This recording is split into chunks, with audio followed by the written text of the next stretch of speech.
Hey friends, it's Stephanie with Steph's on a Budget. Let's go ahead and set up our next budget by paycheck for July 14th together. So, of course, we're going to start off looking at our monthly budget spread, and we're going to be getting paid Friday, July 14th. This is our first paycheck of July, technically. So we are going to be looking to pay everything in red. So quite a few expenses this time around. So let's go ahead and jump on in. So we're going to pull out our paycheck bill tracker. And as always, I will move the budget book out of the way and off to the side. And we'll get this thing started.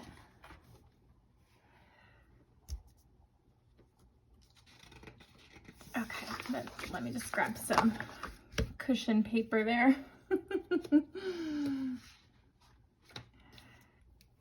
Okay, so let's go ahead and zoom in just a bit and see what we're working with. Okay, so we're getting paid July 14th, and we will have our usual paycheck 1, paycheck 2, and then I'm also getting a travel pay this time around as well. So if you're new to this channel, my husband and I both work full-time jobs. We're both in healthcare, and we both get paid on a bi-weekly basis on the same day. So yeah, our paychecks, we're a family of 6, but currently a household of 5. Our oldest son has moved out and pays his own way. So for our pay number 1, we're always going to budget for our minimum pay here, you guys. So pay number 1, $2,700. Pay number 2, we're going to budget $1,700. And my travel pay is about $285 and some change. So we'll just leave it at $285. Let's bring in our calculator. And like I said, guys, we always budget for worst case scenario, and then if we have more, great. But so we're gonna have $4,685 to work with. Okay, which is good. Okay, so as always, we have half our mortgage, and this is setting aside mortgage for August, and that's $1,150.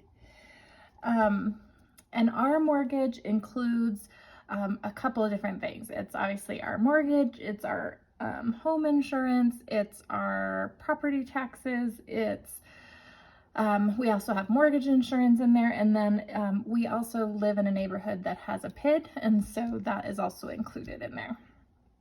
Okay, we then have our water bill for our home, and we're going to budget $205. That's up quite a bit in the summertime because we're watering.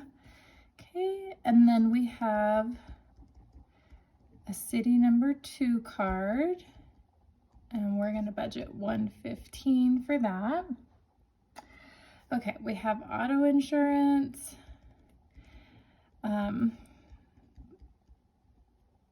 Oh, and then normally we'd also be budgeting, normally my 2 older kids contribute to their car insurance. They each pay $60. But my son is working on going to school, and he is working on paying tuition. So I told him as long as he's, actively enrolled in classes, I'm not going to worry about his insurance. I'd rather him have more money to put towards tuition, so he's taking out less loans and that sort of thing. So, and then my daughter, she already paid her car insurance to me last time, so that's not going to get worked in here. But our car insurance, I am happy to report, did come down a little bit, not as much as I was hoping, but we're looking at $606 now instead of $640 is about what we were paying before. And that probably seems really high to a lot of you, and quite honestly, it's high to us too. When we first moved our policy over to our car insurance a couple of years ago, I think we were paying like $4 something. Now, granted, we've added 2 vehicles to that.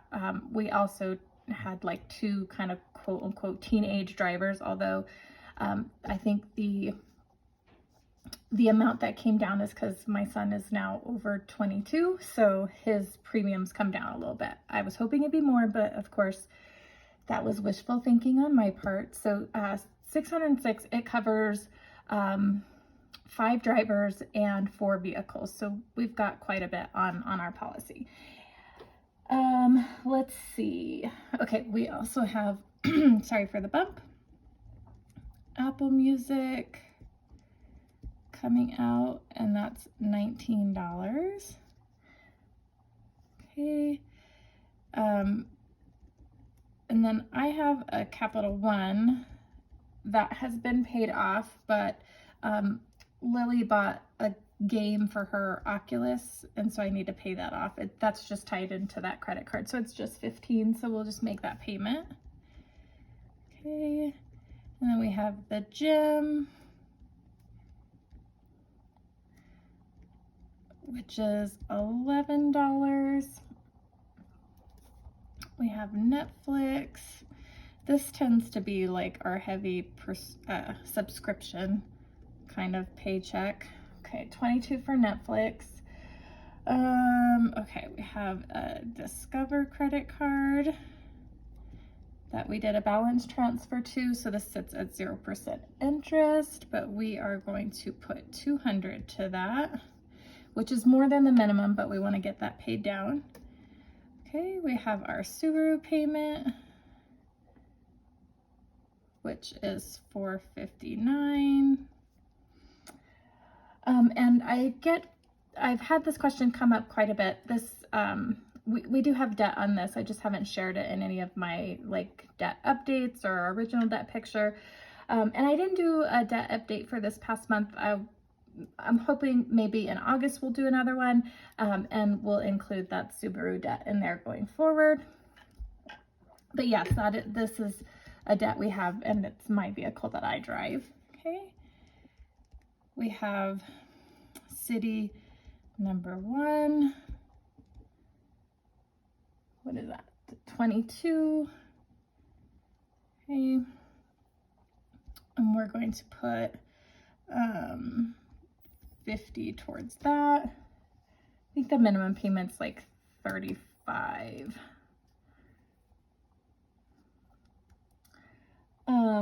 I'd have to check it though. Okay, and then we have Kindle, which went up a little bit, so it's $13 now. We have our iCloud. Oh, these pens. Which is $11.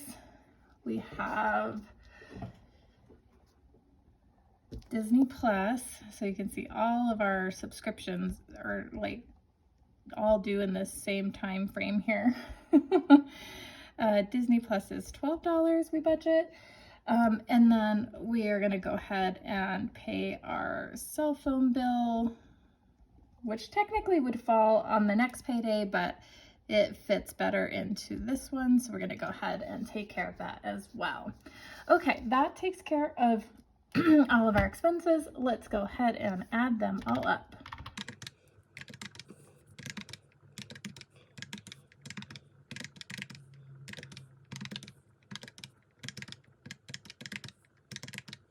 Okay, so 3,200. I just realized I don't have my light on.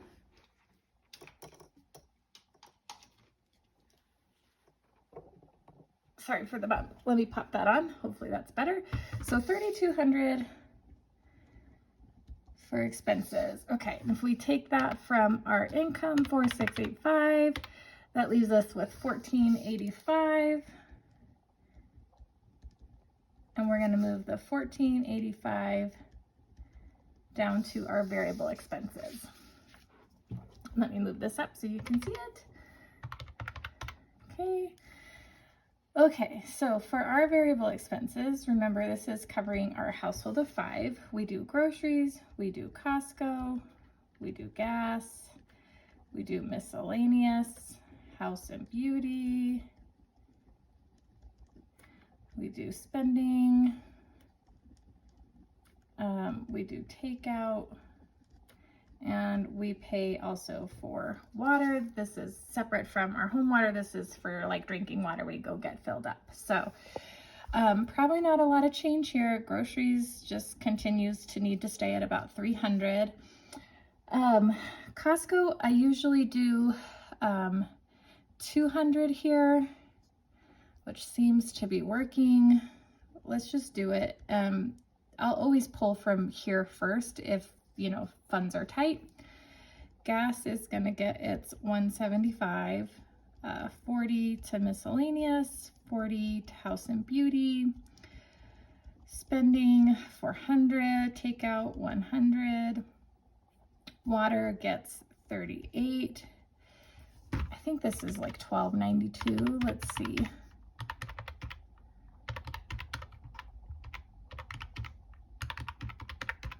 $12.93, close. Okay.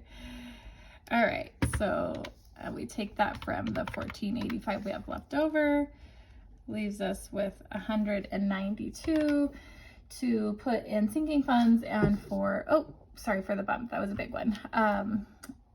So for debt and sinking funds. So looking at that, this part always takes me the longest, figuring out what I want to break down.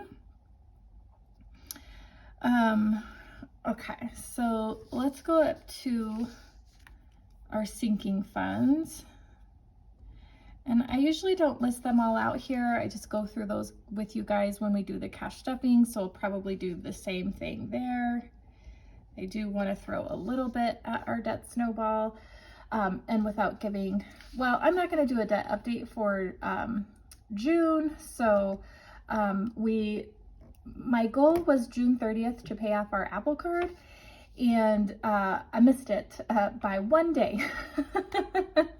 I actually didn't think I was going to get it paid off till the end of July, but we had some extra income come in. We had like a state tax rebate for our state, and we put that towards our Apple Card. So happy to say that is paid off, and we're going to move towards our new debt goal, which I'm honestly not sure what that is, which sounds crazy, but I need to just kind of look at that and figure it out. But